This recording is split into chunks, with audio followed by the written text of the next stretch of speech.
오늘 본문의 말씀으로 십자가는 능동태입니다 라는 제목으로 말씀의 은혜를 함께 나누겠습니다. 저는 우리가 고난주간을 맞이해서 우리가 함께 모이는 이 새벽기도회를 특별 새벽기도회라고 부르지 않습니다. 우리는 고난주간 십자가의 길 새벽기도회라고 부르죠. 저는 그 특별이라는 말이 좀 우리가 조심해야 될 말이라고 생각을 합니다. 왜냐하면 우리가 새벽이 되었던 밤이 되었던 하나님의 전에 나와 기도하는 것이 특별한 일이 아니기 때문에 그런 것입니다. 오늘 여러분들과 우리가 함께 하는 이 새벽 기도회는 우리 1년 동안 계속 진행되는 새벽 기도회 가운데 한 주간일 뿐인 것입니다. 우리가 한 주간의 새벽 기도회를 마치고 우리가 특별한 시간을 마쳤기 때문에 우리가 더 이상 기도하지 않아도 된다라는 그런 생각을 하지 않았으면 하는 바람에서 특별이라는 말을 사용하지 않고 십자가의 길 새벽 기도회라고 우리는 부르고 있는 것입니다. 우리 새벽마다 우리 남전도회 여전도회 회원들이 함께 하나님께 찬양을 드리면서 예배에 참여하는 것은, 오늘도 새벽기도에 참여하는 것은 우리가 서로를 좀 더 격려하고, 그리고 또 이 새벽기도회를 통하여 하나님께서 영광 받으실 뿐만 아니라 우리의 신앙생활을 재점검하기 위한 그런 과정이라고 생각이 되어집니다. 자, 오늘 우리가 함께 읽었던 이 본문, 우리가 잘 아는 예수님이 잡히시던 밤의 한 장면입니다. 자, 우리가 함께 읽었던 이 요한복음에는 다른 복음서와 다른 특징이 하나 있습니다. 우리가 잘 아는 예수님이 잡히시던 밤에 겟세마네 동산에서 밤새 기도하셨던 예수님의 모습을 우리는 떠올립니다. 그런데 오늘 요한복음에는 그 유명한 겟세마네 동산에서의 기도가 나오지 않습니다. 왜 그러냐면 이미 17장에서 예수님께서 대제사장의 신분으로 하나님께 기도하셨기 때문에 그렇습니다. 그 기도의 내용은 예수님 자신을 위해 기도하셨고, 제자들을 위해서 기도하셨고, 그리고 교회를 위해 기도하셨던 것입니다. 물론 예수님이 기도하신 것이 저는 하루 이틀의 일은 아니라고 생각합니다. 특별히 겟세마네 동산에 올라가신 그때만 기도하신 것이 아닙니다. 겟세마네 동산은 예수님이 많이 기도하시던 장소 중에 한 장소일 뿐입니다. 예루살렘에 오시면 항상 겟세마네 동산을 주로 기도처로 이용하셨다라는 것이죠. 그 기도를 마치시고 예수님은 기드론 시내를 건너서 이 동산에 오르신 것입니다. 성경학자들은 이 동산이 겟세마네 동산이라고 말하고 있는데, 그 동산은 제자들이 예수님이 제자들과 함께 종종 찾으셨던, 같이 밤을 맞거나 기도하시기 위하여 자주 오셨던 장소라는 것입니다. 오늘 2절에 보시면은 그곳은 가끔 예수께서 제자들과 모이시는 곳이므로 예수를 파는 유다도 그곳을 알더라, 이렇게 기록하고 있습니다. 여러분, 예수님은 숨으시기 위해서 겟세마네 동산으로 피신한 것이 아니었습니다. 예수님은 마지막으로 제자들과 함께 기도하시던 곳에서 고난을 스스로 예비하고 계셨던 것입니다. 예수님이 고난을 스스로 예비하셨다는 것이 여러분 중요합니다. 예수님이 스스로 고난을 예비하셨다는 증거는 뭐냐면은 예수를 파는 유다도 그것을 알았다라고 하는 말씀입니다. 예수님은 이미 그곳에서 로마의 군인들에게 잡히실 것을 알고 계셨고, 그리고 유다가 알지 못하는 곳에 숨으신 것이 아니라 유다도 너무나 잘 아는 장소로 가셔서 그들을 기다리고 있었다라는 것입니다. 오늘 4절에 보시면은 예수께서 그 당할 일을 다 아시고 이렇게 말씀하고 계십니다. 예수님은 당할 그 일을 알고 계셨습니다. 십자가를 알고 계셨던 것입니다. 우리는 종종 이 뉴스를 통해서 영웅들의 이야기를 들을 때가 있습니다. 저는 그 중에서 꽤 오래전 이야기입니다만은 아직도 많은 사람들의 기억 속에 남아있는 고 이수연 씨에 관한 이야기를 저는 잊을 수가 없습니다. 한국인이었지만 일본 사람을 구하기 위해서 목숨을 버린 사람이죠. 지하철 타기 위해서 승강장에 갔다가 이 승강장에서 떨어진 사람을 발견하고 아무도 구해주지 않고 쳐다보고 있는 가운데 이 이수연 씨가 승강장 아래로 뛰어내려가서 그 떨어진 사람을 구해내고 본인은 희생된 사건입니다. 꽤 오래된 사건이지만 우리는 그의 이 희생 정신을 기리기 위해서 한국과 일본에서 함께 이 이수연 씨의 추도식이 매년 지금 지켜지고 있습니다. 이 이수연 씨는 어땠을까요? 사람을 구하고 자신은 목숨을 잃을 그 일을 알고 있었던 것이 아닙니다. 그냥 갑자기 그 일이 앞에 벌어진 것뿐인 것이죠. 예수님이 우리를 구원하신 사건은 이 고 이수연 씨의 사건과는 비교도 되지 않는 일입니다. 한 사람의 목숨을 구하기 위해서 지하철로에 뛰어내려간 정도의 사건이 아니라 전 인류를 구하시기 위해서 하늘에서 세상으로 뛰어내리신 사건인 것입니다. 그런데 그것도 우연히 지하철 승강장에서 사람을 구한 것이 아니라 그 십자가의 일을 당하실 것을 아시고도 세상에 오셨다라는 것입니다. 여기서 예수님의 십자가의 사건을 우리는 수동태가 아니라 능동태라고 부를 수 있는 것입니다. 수동태라는 것은 자기가 하고 싶어서 하는 것이 아니라 남들에 의해서 어쩔 수 없이 하게 되는 것을 말합니다. 그러나 능동태란 자기 스스로 그 일을 결정하고 주도적으로 하는 것을 말하는 것입니다. 그러므로 여러분, 예수님의 십자가 사건은 능동태입니다. 어쩔 수 없이 십자가에 죽으신 사건이 뿐만 아니라 자신의 의사와는 상관없이 사람들에게 고발이 되어 억울하게 십자가에서 죽으신 사건도 아닙니다. 예수님은 스스로 모든 사람을 위해서 고난의 잔으로 그 십자가를 지신 것입니다. 우리가 예수님의 그 십자가의 의미를 바르게 깨달을 때 우리의 믿음의 신앙생활도 비로소 승리할 수가 있는 것입니다. 그래서 오늘 능동적인 십자가의 의미를 우리가 함께 생각해 보면서 우리 은혜 받는 시간이 되기를 소원합니다. 첫 번째로 여러분, 우리의 신앙생활도 능동적이어야 한다라는 것입니다. 능동적인 신앙생활은 스스로 찾아서 하는 신앙생활입니다. 여러분, 어린아이의 특징 중에 하나가 뭐냐면은 부모가 도와주는 삶을 산다는 것 아니겠습니까? 부모가 없으면 살 수가 없습니다. 부모가 먹을 것을 챙겨 먹입니다. 옷도 챙겨 입힙니다. 부모는 아이들에게 이거 해라 저거 해라 지시하고 아이들은 그것을 따릅니다. 아이의 특징은 자기 결정권이 없다는 거예요. 항상 부모에게 의존할 수밖에 없다는 것입니다. 그러나 어른은 다르죠. 어른은 모든 결정을 스스로 하게 됩니다. 무엇을 입을지 무엇을 먹을지 자기가 결정하죠. 만약 어른이 되었는데도 불구하고 그러한 결정을 잘하지 못한다면 그 사람에게는 눈에 보이지는 않지만 마음에 장애가 있는 것입니다. 그래서 심리학자들은 이런 사람들을 성인아이라고 부르기도 합니다. 성인아이란 몸은 어른인데 그런데 다른 사람의 도움이 없이는 도저히 살 수 없는 어린아이와 같은 성정을 가진 사람을 부르는 것입니다. 여러분, 신앙생활도 처음에는 어린아이의 단계가 있지 않습니까? 어린아이의 단계에는 영적 부모가 계속해서 영적인 양식을 공급해 주어야 합니다. 말씀도 먹여줍니다. 옷도 입혀줍니다. 교회 가라, 예배 시간 지켜라, 기도해라, 헌금해라 등등 계속해서 가르쳐 줍니다. 그러나 항상 어린아이일 수만은 없지 않습니까?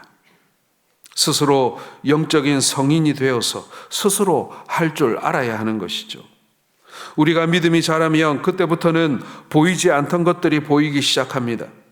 어린아이 때는 부모님이 다 해주시기 때문에 보이지 않는 것들이 많이 있습니다. 그런데 우리가 어른이 되고 나면 집안 살림이 보이게 되고 어른들이 사회생활을 어떻게 하는지, 자신들을 먹여 살리기 위해서 어떤 일을 하고 있는지 그걸 다 이제 볼 수 있게 되는 것입니다. 우리가 그것을 찾아서 하는, 그래서 그것을 알게 되기 때문에 어른으로서의 역할을 하는 것을 우리는 능동적인 신앙생활이라고 부르게 됩니다. 우리가 능동적인 신앙생활을 하게 되면 누가 시키기도 전에 스스로 찾아서 하는 단계에 이르게 됩니다. 영적인 선배나 지도자들을 찾아서 그것을 일일이 지적받으면서 수동적인 신앙생활을 하게 되면 어쩔 수 없이 따라는 갑니다마는 재미가 없고 힘이 들고 행복하지가 않습니다. 오로지 율법을 지키는 것 같은 그런 어려움을 겪게 되는 것이죠. 그러나 성인이 되게 되면 자발적인 신앙인, 능동적인 신앙인이 되게 되면 오히려 힘든 일을 하면서도 마음에 기쁨이 있는 것입니다.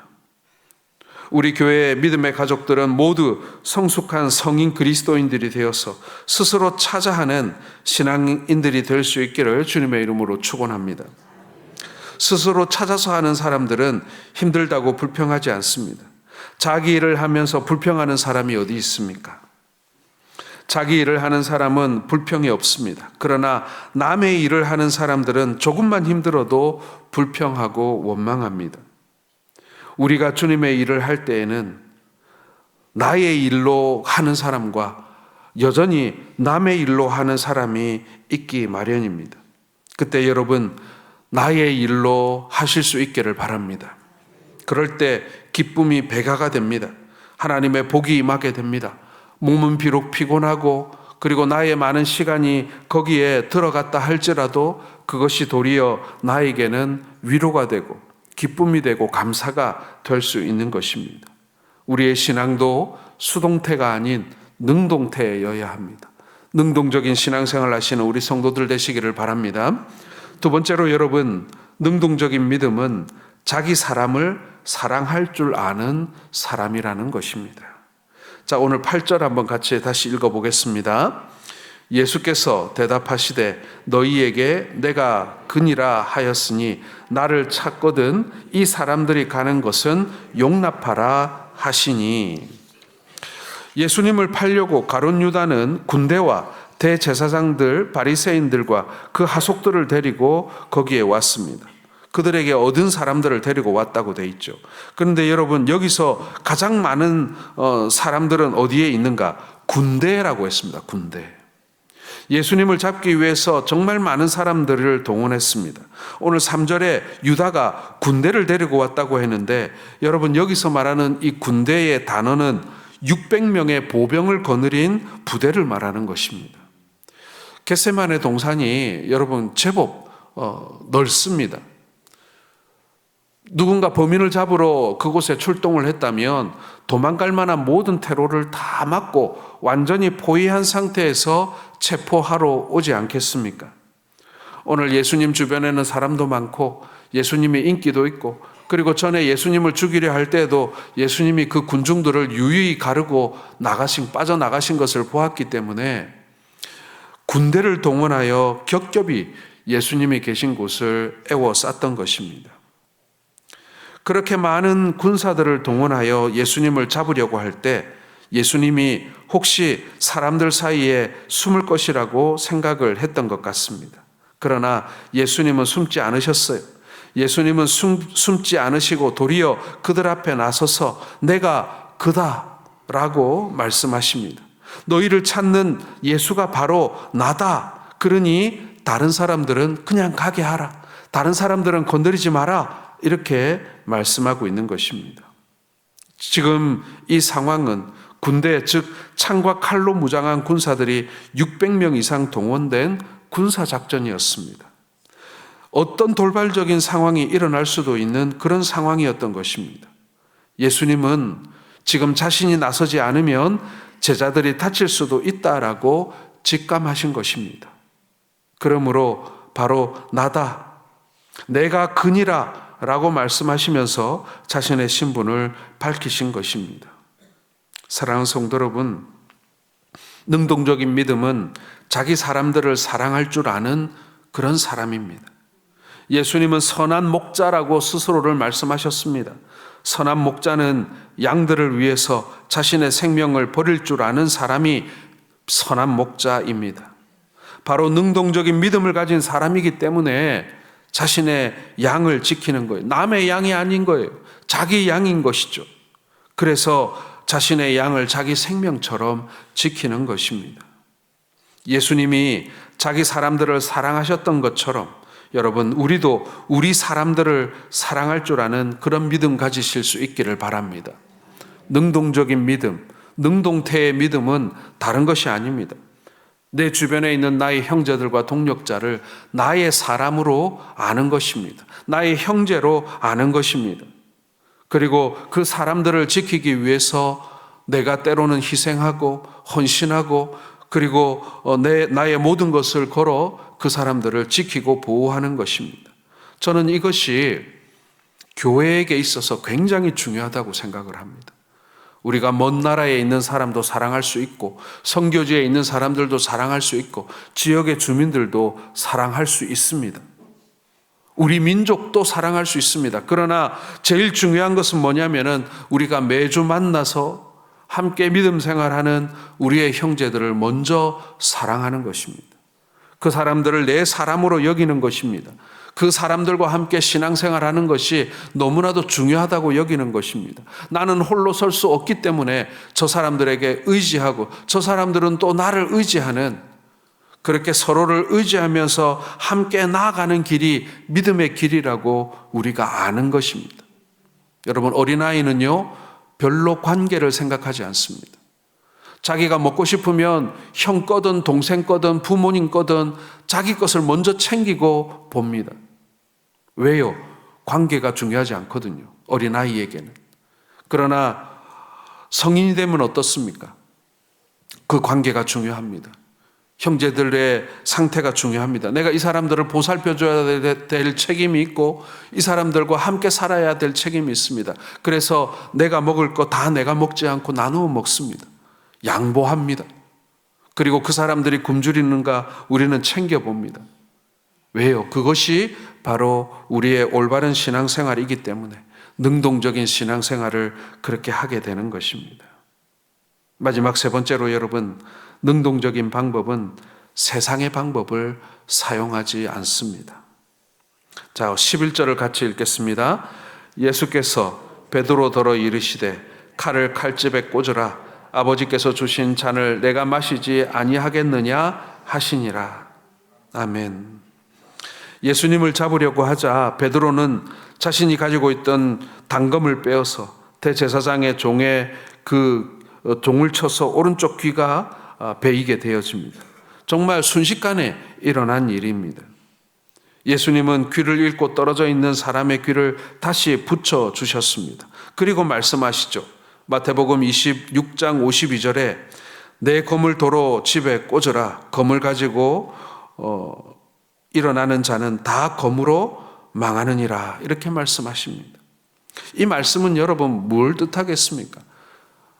하나님 나라는 세상 방법으로 일어날 수 없다라는 말씀인 것입니다. 하나님 나라의 방법을 사용해야 하는 것이고 하나님의 방법을 사용해야지 세상의 방법으로는 결코 이룰 수 없다라는 것입니다. 세상의 방법으로 문제를 해결하려고 하면 결국 망하게 된다는 것입니다. 그리고 베드로의 행동은 예수님이 바라던 것이 아니었던 것입니다. 예수님은 비폭력을 주장하셨습니다. 예수님은 십자가에 달리시는 그 십자가의 길을 걸어가실 때에도 결코 본인이 가지고 계신 그 권능을 사용하지 않으셨습니다. 우리가 세상을 대할 때도 마찬가지입니다. 우리의 주장이 관철되지 않으면 우리가 답답할 수도 있습니다. 그렇다고 해서 세상의 방식대로 우리도 폭력을 사용할 수는 없는 것 아니겠습니까? 우리는 검을 꽂고 그들을 위해 기도해야 하는 것입니다. 그것은 그들의 머리 위에 숯불을 피우는 것과 같습니다. 검을 가지는 자는 검으로 망한다라고 하는 성경의 말씀을 우리는 귀 기울일 필요가 있는 것입니다. 이것은 단순히 폭력만을 말하는 것은 아닙니다. 세상의 방법으로 하나님의 일을 해서는 안 된다는 얘기입니다. 세상의 방법으로 이 복음을 전하고 또 성도를 섬기고 몸된 교회를 세워가는 그 방법으로 안 된다는 얘기죠.